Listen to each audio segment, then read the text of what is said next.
Se todos os anjos são espíritos, não seria chamada a hierarquia angélica apenas uma distinção de cargos? Ora, se todos os anjos fossem iguais, então a hierarquia espiritual não passaria de uma simples divisão de cargos, a semelhança inclusive do que ocorre aqui entre nós na Terra, onde há trabalhadores braçais, médicos, políticos, empresários, juristas. Então também no céu haveria apenas uma repartição funcional. Por exemplo, funções de serafins, entendeu? Querubins, arcanjos e assim por diante. Diferenciados não por aquilo que são, porque eles são espíritos, mas apenas pelas funções que exercem. Então vamos entrar no campo poético por um minutinho. Imagina por um instante o mundo invisível pulsando além do horizonte sensível. Ali onde o tempo não pesa e onde a luz possui densidades diversas. Deus sustenta criaturas cuja existência não se assemelha à nossa. Quando falamos de anjos, falamos de pessoas espirituais sem corpo, mas não falamos de seres homogêneos, como se fossem feitos de um único bloco indistinto. Cada tipo de anjo é uma modalidade diferente do espírito, uma forma específica de participação na inteligência divina de Deus. A tradição cristã conclui, a partir de longos séculos de estudo, de ponderação, de reflexão, que a hierarquia angélica não é uma escadaria social, nem uma estrutura de cargos como as instituições humanas, o que chamamos de ordens, coros, graus, isto é, serafins, querubins, tronos, dominações, virtudes, potestades, principados, arcanjos, anjos. Ah, isso não são privilégios administrativos, mas diferenças de profundidade ontológica. E o que significa isso? Significa que cada classe angélica recebe de Deus uma forma de ser espírito distinta. Então, serafins e querubins não são apenas títulos diferentes, eles são seres diferentes na própria raiz do que significa existir. Cada um deles conhece, ama e reflete Deus de modo próprio, como se fossem diversas maneiras possíveis da inteligência pura ser real. Os serafins, por exemplo, que são os anjos, o tipo de a classe que mais me fascina, são descritos como aqueles que ardem na chama do amor divino. E não é uma metáfora frágil. Sua própria essência é uma espécie de incêndio intelectual, uma consumação contínua, uma pureza tão elevada que, por assim dizer, não resta neles sombra alguma. Já os querubins, embora também sublimes, refletem Deus pela plenitude do conhecimento e não pelo êxtase ardente do amor.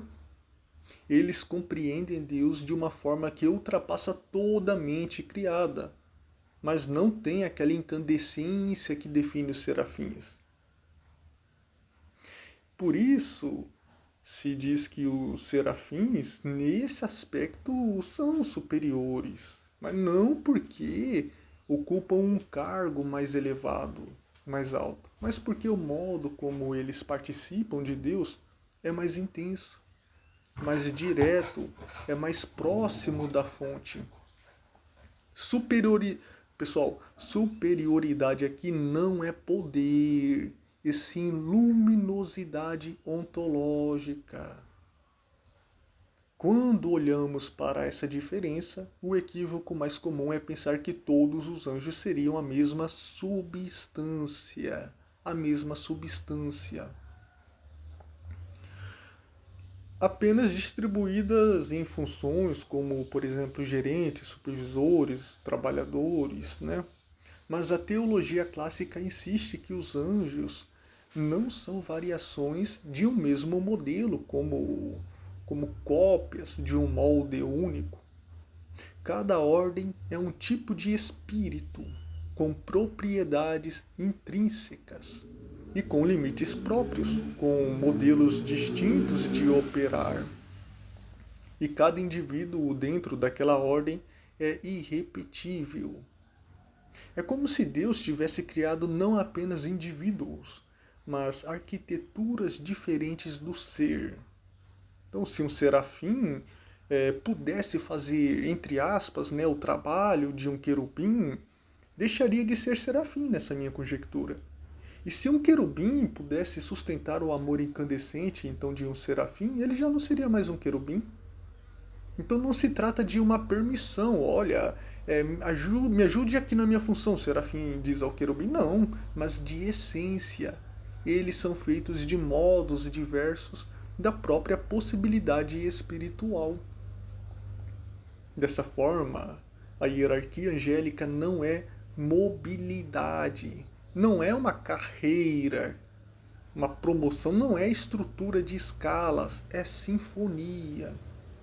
Cada ordem tem sua voz, cada voz tem sua tonalidade, cada tonalidade tem sua profundidade própria, e todos, em conjunto, revelam múltiplos modos pelos quais Deus pode ser amado e conhecido, pois tudo isso foi feito para a adoração a Deus, para a glória de Deus.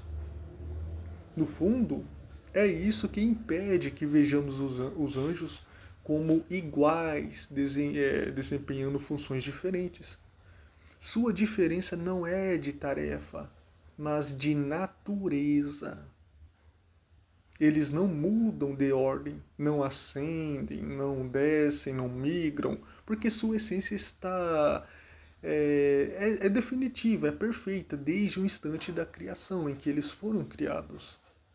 E ainda assim todos permanecem ao mesmo mundo espiritual, porque todos são pessoas, todos são livres, todos são orientados por Deus, unidos pela fonte, distintos pela forma, mas unidos pela fonte. É esse o mistério, uma variedade ontológica que não fere a unidade,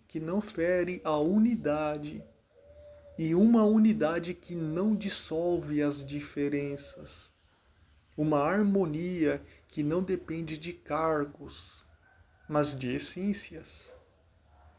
Assim se ergue o coro vasto desses espíritos, cada qual refletindo o infinito de um modo único, como se Deus, sendo inexaurível, se deixasse ver em múltiplas faces através deles.